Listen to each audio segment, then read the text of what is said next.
더더군다나 하나님이 가라고 하셨는데 가라고 한 곳이 어딘지 지명도 안 해주셨습니다. 내가 내게 지시할 땅이에요. 일단 떠나고 가다 보면 내가 지시해 주겠다는 얘기입니다. 미지에 알려지지 않는 미래를 향해 나아간다는 것은 그 자체로 우리에게 두려움을 줍니다.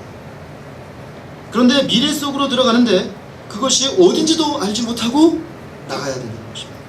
아브라함은 이처럼 하나님 부르심을 받았을 때 그 부르심을 따르지 않을 수 있는 수많은 이유에도 불구하고 그 부르심을 받았을 때 순종하여 장래의 유업으로 받을 땅을 향해 나아갔다고 했습니다.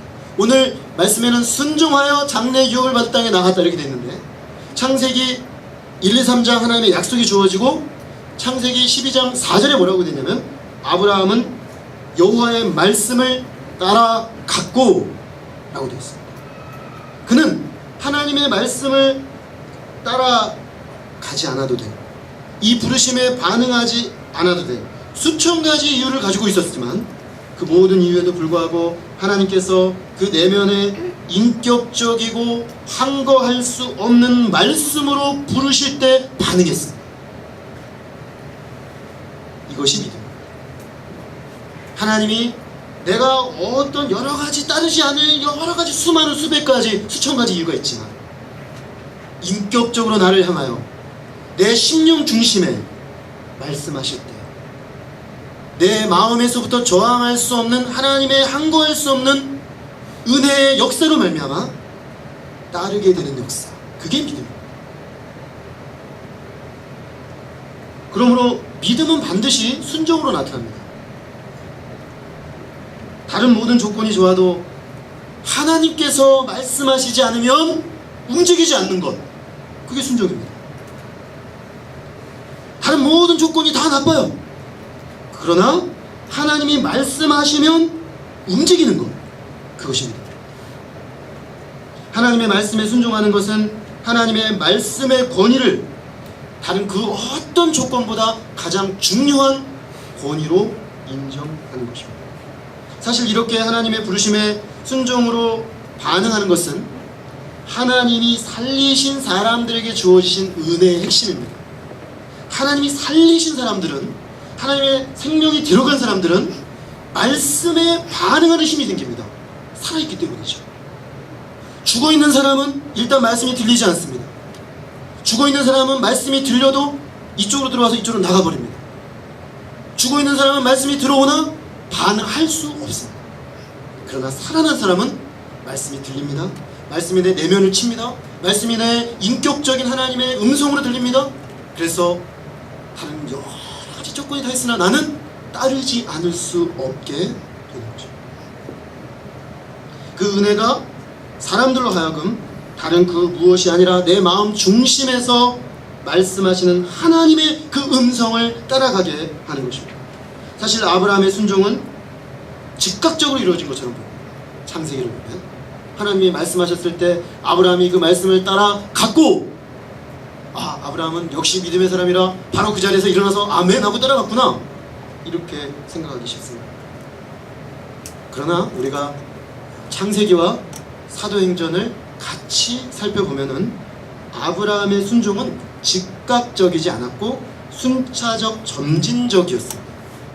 사도행전 7장 2절에서 4절은 이렇게 되어 있습니다. 우리 조상 아브라함이 하란에 있기 전 메소포다미아에 있을 때 영광의 하나님이 그에게 보여 이르시되 내 고향과 친척을 떠나 내가 내게 보일 땅으로 가라 하시니, 아브라함이 갈대아 사람의 땅을 떠나 하란에 거하다가 그의 아버지가 죽음에 그를 거기서 너희 지금 사는 이 땅으로 옮기셨느니라. 하나님께서는 우상 숭배의 중심지 갈대 우르에서 아브라함을 불렀습니다. 분명히 오늘 사도행전도 그렇게 말하고 있고 창세기도 그렇게 말하는 것 같습니다. 그런데 아브라함이 갈대아 우르를 떠날 때 흥미로운 것은 아버지 데라의 인솔하에 움직였다는 것이죠. 왜냐하면 데라가 살아있었기 때문에 이 집안은 데라의 가부장권 하에 있습니다. 부르심은 아브라함이 받았지만 데라가 움직이기 전에는 아브라함은 움직일 수 없는 것이죠. 아마도 아브라함이 데라에게 영향력을 발휘했던 것 같아요.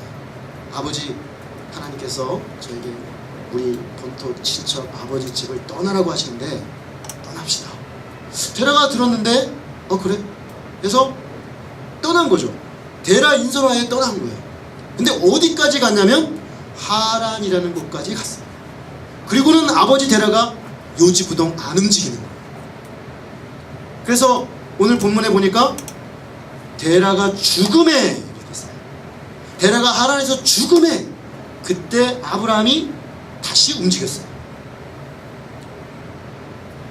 그래서 이 사도행전에는 이게 순차적으로 나와있지만 창세기로 가보면 그냥 아브라함이 떠난 것처럼 되어 있어요. 근데 창세기도 잘 보면 11장 끝부분에 어떻게 되냐면 갈대아 우르에 살다가 함께 데라로 이동을 했는데 하나님이 데라에서 부른 걸로 되어 있습니다.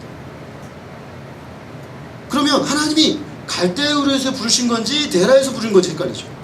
사실은 하나님이 갈대아 우르에서 부르신 것이고 아브라함은 떠났지만 데라에서 그 부르심에 반응하는데 주춤했던 것입니다. 그럼 왜 하란이라는 이 지역에서 아브라함은 더 못 갔을 것일까요?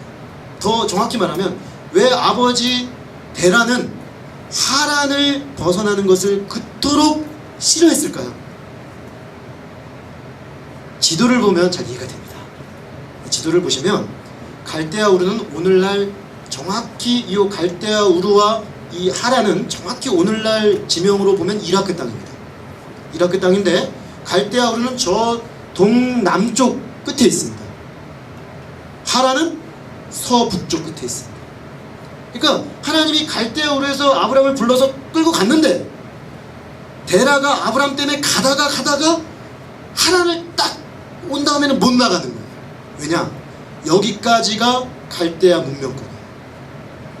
자, 여기까지 하나님의 인격적 부르심을 받지 않은 데라도 갈 수 있어요. 여기까지는. 그러나 데라는 거기는 못 벗어납니다. 왜냐? 여길 벗어나는 순간 그동안 데라가 구축한 모든 삶의 안정성이 제로가 되는 거죠. 그러니까 데라는 못 갑니다. 그러니까 딱 버틴 거예요. 아브라함이 아버지 데라를 극복했습니까? 못했습니까? 극복을 못한 것입니다. 아브라함도 데라에 맡겨서 못 나간 거예요.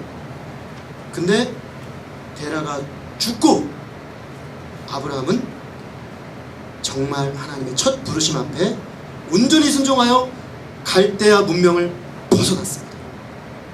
딱 벗어나는 순간 이제 그는 갈대아 문명이 주는 모든 안정성과 모든 유익을 버린 것이죠. 그리고 이제 그가 붙잡을 건 한 가지밖에 없어요. 하나님의 말씀, 하나님의 인도하심, 그것만을 붙잡고 그는 알 수 없는 미지의 땅으로 걸어 나간 것입니다. 결국 아브라함의 순종은 한 번에 단칼 자르는 순종이었다기보다는 순차적으로 하나씩 그 옛삶과 결별하는 것으로 나타났습니다. 이것이 순차적이든 아니면 급격하든 분명한 것은 아브라함이 분명하게 하나님의 부르심에 반응했다는 것입니다. 우리는 하나님께서 인격적으로 부르시는 음성에 반응하지 못할 이런저런 이유를 가지고 있을 수가 있습니다. 하나님께서 우리를 부르실 때 하나님 제가 이거는 제가 안 되겠습니다. 하나님 제가 이거는 다 되겠는데 이거는 못 할 것 같습니다. 이런 이유들이 다 있습니다. 그런데 그것을 넘어서는 사람들은 어떤 사람입니까? 그 내면의 중심에 하나님이 인격적으로 참으로 부르신 사람들은 이런저런 이유로 지체할 수는 있으나 마침내 하나님의 그 부르심에 반응하게 된다는 것입니다. 그것을 우리는 아브라함을 통해 발견하게 되는 것입니다. 믿음은 반응으로서의 순종입니다. 반응하는 사람은 그 반응을 통해, 그 순종을 통해 그 안에 하나님의 생명의 말씀이 들어갔다는 것을 입증하는 것입니다. 하나님의 생명이 심겨진 사람은 하나님의 생명의 말씀에 반응할 수밖에 없는 것입니다. 오늘 우리의 믿음은 바로 이런 점에서 살아있는 믿음입니까? 자, 그렇다면 하나님의 말씀에 반응하여 말씀에 따르지 않아야 될 수많은 이유에도 불구하고 하나님의 뜻과 말씀에 반응하게 될 줄로 믿습니다. 하나님께서 우리 안에 생명을 주사 말씀을 알아듣고 말씀에 반응하고 말씀에 순종함으로 나아가는 은혜가 넘치게 하시기를 간절히 기도합니다. 자, 말씀에 반응하여 순종하는 믿음은 생명력 있는 믿음이라고 했습니다.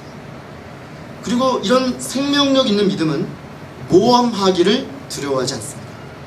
아브라함이 과거의 모든 자신을 규정하는 것들을 버리고 떠나 하나님이 지시할 땅으로 갈 수 있었던 또 다른 요인은 하나님께서 그에게 약속하셨기 때문입니다. 하나님께서는 아브라함에게 민족을 약속하셨습니다. 그의 이름을 창대케 하시겠다고 했습니다. 복의 근원이 되게 하시겠다고 하셨습니다. 그런데 사실 아브라함 입장에서 가장 피부에 와닿는 약속은 민족입니다. 왜냐? 아브라함은 아들이 없었기 때문에. 민족을 주시려면 아들을 주신다는 얘기 아니겠습니까? 아하! 아들. 우리가 하나님 따를 때 이렇습니다. 하나님은 사실 우리에게 주시려고 하는 게 훨씬 커요, 여러분. 하나님은 나를 통해 천을 이룬다고 하시고 나를 통해 민족을 이룬다고 하시는데 우리가 처음 하나님 부르신 응답에 따를 때는 아들. 저는 대학교 1학년 때 예수님이 저를 부르실 때 제가 주님을 따랐던 이유는 가만히 생각해 보니까요, 하나님이 지금 제가 20년이 지나서 저에게 주신 것들은 어마어마한데 그때 저에게 가장 와닿았던 건 뭐였냐면 방황하지 않는 인생의 목적이었어요. 내가 곧 길이요 진리요 생명이니 나로 말미암지 않고는 아버지께 올 자가 없느니. 절대적 인생의 길, 진리, 저는 그게 필요했거든요. 근데 예수님이 그걸 주신다는 거예요. 예수님이 주신 것 그보다 훨씬 크지만 전 적어도 그게 확실했기 때문에 예수님을 따랐습니다. 아브라함도 그런 거죠. 그렇게 따른 겁니다. 하나님의 그 분명한 약속을 따라서 그는 순종했던 것입니다. 자, 이 약속에 대한 믿음이 아브라함을 그에게 그토록 만족과 안정감을 주던 고향 친척 아버지 집에서 일어나게 했습니다. 이 약속을 얻기 위해서는 내가 이 말씀을 따라 떠나지 않으면 안 된다는 것을 그는 받아들였던 것입니다. 자기 가치 형량이 일어나는 것입니다. 자, 내가 지금까지 누리고 있었던 것이 내게 정말 좋은 건지, 아니면 하나님이 약속하셔서 내게 주시겠다고 하신 그게 더 좋은 건지, 여기서 가치 형량이 일어나면서 이쪽으로 확 기우는 사람은 재평가를 합니다. 내가 지금 안정성을 누리고 있던 이 모든 것들이 사실은 하나님이 약속한 이것을 향하여 나아가는 데 있어서 발목 잡는 것이구나. 어떤 사람이, 제가 자주 듣는 예입니다. 어떤 사람이 배를 타고 건너 마을로 가려고 했습니다. 밤이었어요. 그래서 급하게 뛰어가서 갑판에 메어져 있는 배를 막 올라탔습니다. 그는 막 올라타자마자 막 마음이 급해서 빨리 가야겠다 막 계속 줬습니다. 밤새도록 줬습니다. 이상하게 날이 새도록 이 배가 건너편에 닿질 않는 거예요. 날이 새서 가만히 보니까 밧줄을 묶어놓고 저은 거예요. 우리가요 종종 이런 믿음 생활을 합니다. 열심히 하나님 앞에 한다고 해요. 믿음으로 산다고 해요. 그런데 밧줄을 풀리지 않아요. 떠나질 않는 거예요. 떠나지 않은 채로 어디를 가겠습니까? 사실은 내 안에 옛사람의 안정감, 옛사람의 즐거움, 옛사람의 만족, 그게 그대로 있는 채로 우리에게 새로운 삶을 시작되지 않는 거죠. 근데 그 새로운 삶을 시작하게 하는 그 근본적인 힘은 하나님의 약속의 말씀이 내게 주는 그 약속에 대한 비전이죠. 그 비전이 내 심령을 장악해버리면 내가 지금껏 사랑하고 기뻐하고 즐거워하고 누리던 이 옛 즐거움들, 옛 안정감들이 얼마나 거짓된 것들인지를 깨닫는 일이 일어나는 것입니다. 그리고 과감하게 풀러버려요. 과감하게 여기를 놔버려요.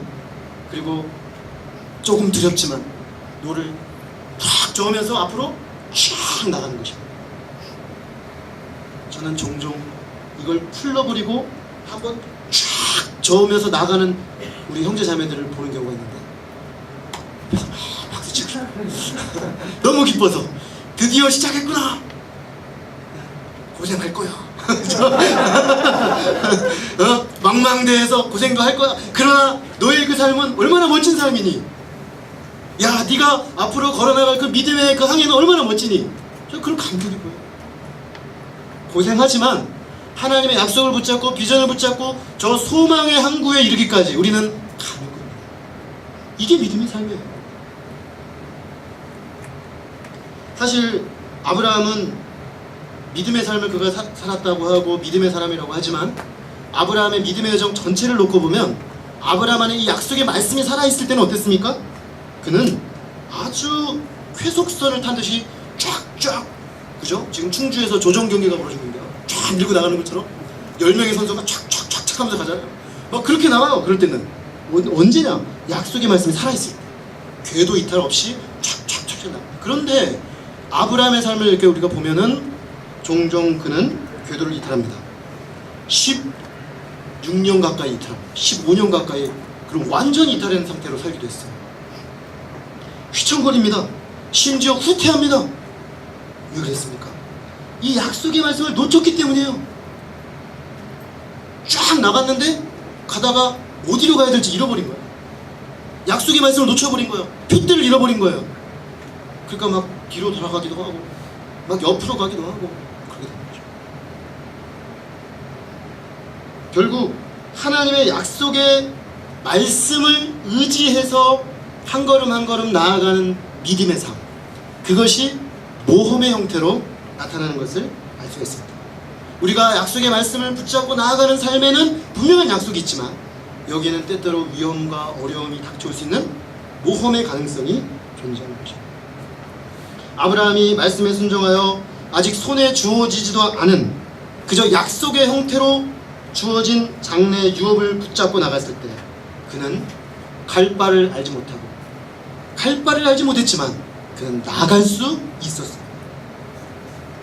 일단 말씀에 순종하여 떠나서 나아갈 때 하나님께서는 한 걸음씩 갈 바를 알려주셨습니다. 한 걸음씩 스텝 바이 스텝 하나님은 말씀하시면서 이끌어 가셨다는 것입니다. 그러므로 그 길은 하나님의 말씀의 확실성을 붙잡고 하는 모험입니다. 믿음의 삶은 확실성과 모험이 공존합니다. 그 확실성은 어디서 오느냐? 약속의 말씀에서 옵니다. 약속의 말씀이 주는 비전에서 옵니다. 그것은 우리에게 확실합니다. 그러나 약속의 말씀을 따라가는 삶에는 또한 모험도 같이 있습니다. 지금까지 그의 삶에 안정성을 주던 것들을 버리고 오직 하나님의 말씀에 의지해서 한 걸음씩 걸어가는 삶입니다. 이 삶은 갈 바를 알지 못하는 불안정한 삶처럼 보입니다. 그러나 사실 세상의 모든 것이 다 무너져도, 제 모든 것들이 다 사라져도 결코 무너지지 않으시는 하나님께 기초를 두고 우리 인생의 길에 등이요, 내 발의 등이요, 내 길의 빛이 되시는 하나님의 말씀의 인도하심을 받고 순간순간 채우시는 하나님의 체험을 경험하고 과거와 현재와 미래를 완전히 주관하시는 하나님 안에서 약속된 미래를 전적으로 믿으며 나아가는 가장 확실하고 가장 안정된 길입니다. 그러므로 믿음의 삶은 하나님의 말씀이라는 가장 안정된 기반 위에서 순간순간 우리가 알지 못했던 새로운 것을 경험하며 나아가는 신나는 모험입니다. 한편으로는 강력한 안정성을 기반으로, 한편으로는 모험하는 미지의 세계로 나아가는 판타지. 저는 기본적으로 매우 안정지향적인 사람입니다. 저는 원래 성격 자체가 안정지향적이고 보수적인 데다가 중3 때 아버님이 돌아가시면서 불안정한 삶이 주는 불안과 고난으로 인해서 더욱더 안정을 희구하게 되었습니다. 제 청소년기는 정말 안정되고 싶었습니다. 이젠 좀 그만 흔들리고 그만 고난받고 그만 불확실한 삶을 살고 싶었어요. 그래서 확실한 거를 찾았어요. 그래서 저는 제 인생 전체를 견고하게 붙잡아줄 안정적인 것을 구축하고 싶었습니다. 모험을 하는 것은 이런 제게 너무 위험해 보였습니다. 그래서 제가 고등학교 때 친구들 중에 가장 안 어울린 애들은 모험하는 애들이에요. 뜬구름 잡는 이야기하는 친구들 저 제일 싫어했어요. 확실하고 안정적인 거, 그것만이 제가 추구하는 것이었어요. 이런 저의 생각이 저의 고등학교 생활 전반을 지배했습니다. 그래서 저는 제 생각에 한국 사회에서 돈 없고 백 없는 사람이 가장 안정적으로 자기 삶을 스스로 구축할 수 있는 방법은 고시밖에 없다, 이렇게 생각을 하고 고시를 패스할 수 있는 법학과를 택해서 들어갔습니다. 그리고 저는 이제 그것을 선택하고 달리기만 하면 된다고 생각했습니다. 결과 대학을 합격하고 1학년 생활을 시작하면서, 그런데 저는 저의 이 생각이 심각한 문제가 있었다는 것을 나중에서야 발견하게 되었습니다. 그것은 제가 가장 안정적이라고 생각하고 의지했던 것이 사실은 별로 그렇게 안정적이지 않다는 사실을 발견하게 되었습니다. 제가 놓쳤던 요소가 하나 있었습니다. 다 맞는데 저는 고시 패스에서, 이른 나이에 고시 패스에서 제 본토 친척 충주로 내려가는 것이 저의 꿈이었습니다. 그래서 당시 충주에 변호사가 2분밖에 없었기 때문에 충주가 조금 더 발전해서 세 사람의 변호사가 잘 먹고 살 수 있는 경제 환경이 돼서 거기서 저쪽 전원에 집 지어놓고 우리 어머니 모시면서 알콩달콩 행복하게 사는 거예요. 그러니까 저는 본토 친척 아비집을 떠날 생각이 전혀 없었어요. 본토 친척 아비집으로 돌아가 회귀하는 게 저의 목표였어요. 근데 제가 놓쳤던 게 뭐냐면 죽음이었어요. 죽음. 내가 그 구축한 그 모든 것들이 죽음으로 어느 순간 산산조각 난다는 사실을 제가 왜 그걸 몰랐을까요? 저희 아버님이 그렇게 돌아가셨다는 사실에도 불구하고 저는 아마 그것을 보고 싶지 않았던 것 같아요. 그때부터 고민이 시작됐습니다. 아, 이건 내가 생각한 이 안정이라는 구축은 어느 날 순식간에 박살을 날 수 있는 안정이구나, 사실은 굉장히 불안정한 거구나 하는 생각을 하기 시작했어요. 그래서 저는 그때부터 그렇다면 죽음조차 깨뜨릴 수 없는 삶의 안정성과 기초는 무엇인가 질문하게 되었습니다. 그래야만 거기서 진정으로 안심할 수 있을 것 같습니다. 하나님은 이런 저를 불쌍히 여기시고 진정한 안정성이 어디서 오는지를 발견할 수 있도록 도와주셨습니다. 제가 대학 1학년 때 어느 날 책을 읽는데 그 책의 저자가 건축가였습니다. 건축가.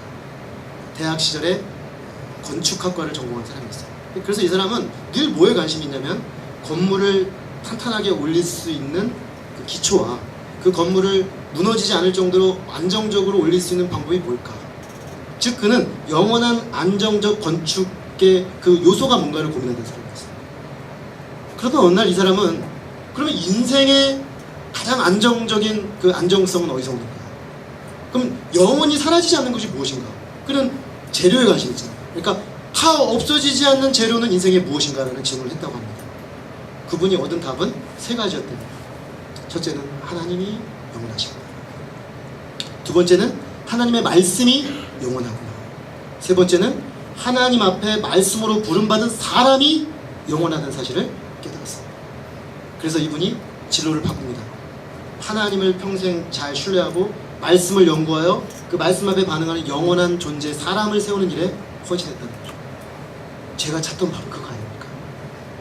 그리고 그분이 한 말씀을 써놨습니다.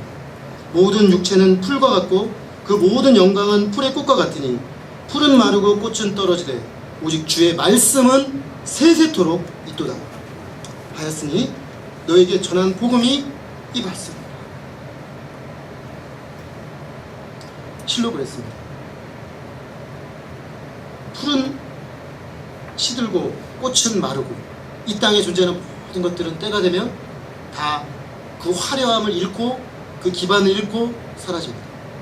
그러나 오직 주의 말씀은 세세토록 있도다. 이 세상의 모든 것들이 무너지고 사라질 때가 반드시 옵니다.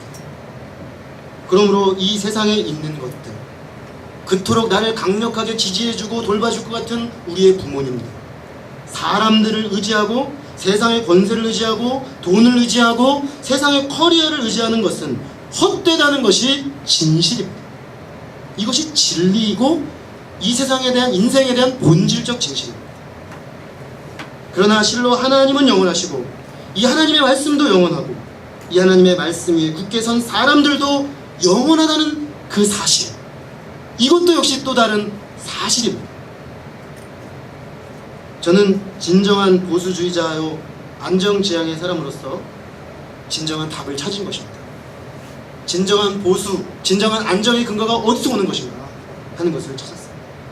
그런데 흥미롭게도 그 순간부터 저의 삶에는 말씀과 함께하는 모험이 시작됐어요. 진짜 안정감을 찾을 근거를 찾으니까 그때부터 신나는 모험이 시작되는 것이었습니다.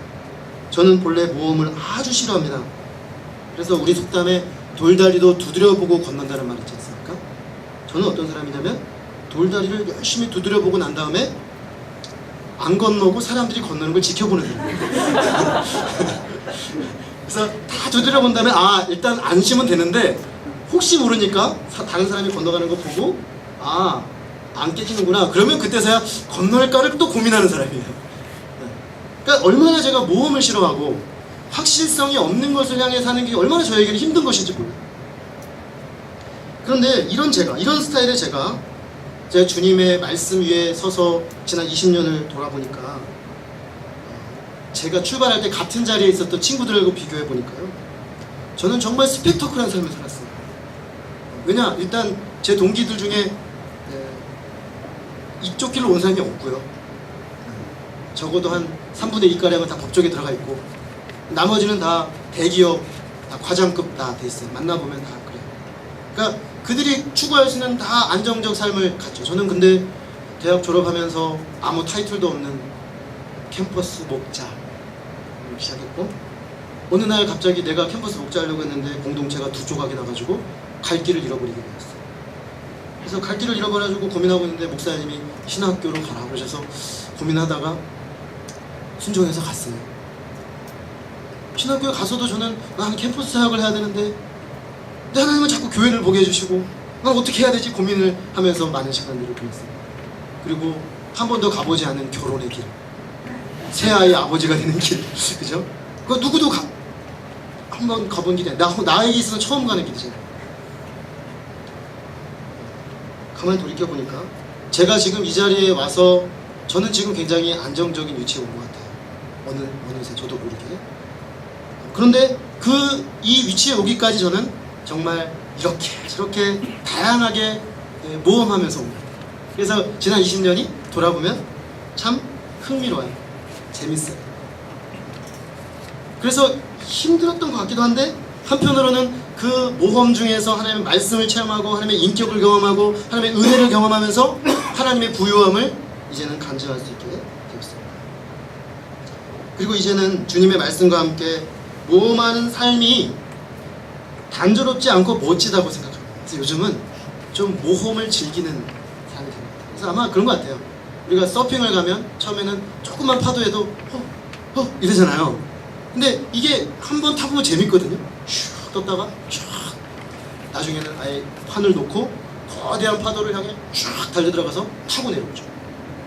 그건 똑같습니다. 한번 이 말씀과 함께하는 모험의 스펙터클을 경험하고 나면 주님 더 큰 파도 부탁드려요.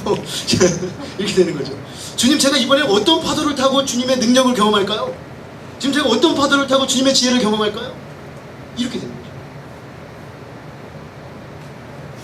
지극히 안정지향의 사람으로서 깊은 내적 안정성이 제 안에 있습니다. 저는 만족이 있습니다. 깊은 안정성. 그렇지만 적절한 모험과 도전을 즐길 수 있는 모험지향의 사람도 되었습니다. 이 또한 하나님의 은혜임을 고백합니다. 믿음의 삶은 하나님의 말씀으로부터 오는 부르심에 반응하는 삶입니다. 이것이야말로 오늘날 젊은이들이 그토록 애타게 찾는 가장 안정적이고 가장 깊고 넓은 기초를 놓는 삶으로의 부르심인 줄로 믿습니다. 이 부르심에 응답하여 주님이 주시는 진정한 안정, 인생의 어떤 파도, 어떤 도전, 그 어떤 한계 앞에서도 흔들릴 수 없는 참된 안정을 찾으시기를 주님의 이름으로 축원합니다. 뿐만 아니라 믿음의 삶은 주님이 부르심에 응답하여 매일매일 주님과 함께 신나는 모험의 길을 떠나는 삶입니다. 단조로운 일상, 스스로 만들어낸 삶의 그 쳇바퀴 도는 권태를 벗어버리고 주님의 말씀과 함께 날마다 스펙터클한 멋진 모험으로 나아가는 진정한 주님의 젊은이들로 우리 모두 다 살 수 있기를 간절히 기도합니다. 기도하겠습니다. 하나님 아버지, 믿음은 하나님의 약속의 말씀을 붙잡고 그 부르심을 받았을 때 내 마음에 인격적으로 말씀하시는 그 말씀에 감동함으로 생명력 있게 주님 앞에 반응하는 것이라는 것을 아브라함을 통해 가르쳐 주셔서 감사합니다. 하나님, 우리 안에 진정으로 참된 안정을 희구하는 마음이 있습니다. 그래서 어쩌면 오늘날 세상 사람들이 말하는, 이 시대가 말하는 안정을 얻기 위해서 우리는 그토록 20, 30대 젊은 날을 몸부림치고 있는지도 모르겠습니다. 주님, 그러나 참된 안정이 어디 있습니까? 그 어떤 풍파에도 무너지지 않는 인생의 기초가 어디 있습니까? 꽃은 시들고 푸른 마르나 하나님의 말씀은 세세토록 있도다 하신 주의 말씀, 그 말씀을 주신 우리 하나님, 그 말씀 위에 선 인생이야말로 영원한 안정의 기초를 놓은 인생인 줄로 믿습니다. 하나님, 우리 사랑하는 형제 자매들 모두를 축복하여 주셔서 주님, 진정한 안정이 어디서 오는지 깨닫게 하시고 이 말씀 위에 선 참된 안정을 가지고 세상의 거짓된 안정에 휘둘리지 아니하고 영원한 가치 위에 서는 견고한 인생들로 주님 세워주시기를 간절히 기도합니다. 주님, 더불어서 우리가 이 믿음 위에서 날마다 약속의 말씀을 붙잡고 진정한 도전하는 젊은이들처럼 날마다 주님과 함께 어제와 다른 또 새로운 것들을 찾고 구하고 도전하고 성취하는 진정한 믿음의 청년들로 다 세워주옵시기를 간절히 기도하고 소원합니다. 주님의 말씀이 우리 영혼의 양식이 되어서 우리 삶이 어떻게 나가야 될지를 알려주신 것을 감사합니다. 이 말씀이 새 학기를 시작하는 우리 모두에게 놀라운 방향이 되게 하시고 한 학기 말씀을 붙잡고 주 앞에 드려지는 복된 우리 모두가 될 수 있도록 축복하여 주시기를 간절히 기도합니다. 귀한 말씀을 감사드리고 예수 그리스도 이름으로 기도했습니다. 아멘. 우리 잠시 자신의 언어로 기도하겠습니다.